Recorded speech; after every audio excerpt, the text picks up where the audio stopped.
Hindi mas kaya enfrenta pa el tres mga empleyado del oficina del Office of City Environment and Natural Resources, quien encargao na monitoring delegado del mga garbage truck na lumbangan. Después lega el media na dila celda alina Police Station 5 na Divisoria and Dinantes Aga, na huya. No quiere mas asigun enfrenta sila na media. Kanila po de aresta el Station Anti-Illegal Drugs Special Operations Task Force del Police Station 5 adentro mismo del dila oficina del fasilidad del Lumbangan Dam Site cuando conduci con el dila compañero el un bypass operation. Ya puede escapa el target del PNP, identificado como si Jovi del Rosario, un contractual utility worker del OCNR. Pero na follow-up operation del PNP, ya puede inkunta con el grupo tamanpat session adentro mismo del oficina del OCNR alin ang mensyonang lugar. Kahapon ng umaga, may nag-bypass po tayo dyan mismo sa may dumping site sa may barangay Lumbangan dito sa kay Certain Juby del Rosario.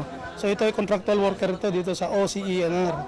Yun na, nag-positive yung bypass natin pero sa to say nakatagbo ito. Adentro del oficina, ya pedikuhi con el regular empleyado del oficina, si Romeo Jimenez Capilis Iho, 45 la edad, Nonimar Francisco, 24 la edad, y si James Faustino Fernandez, 25 la edad.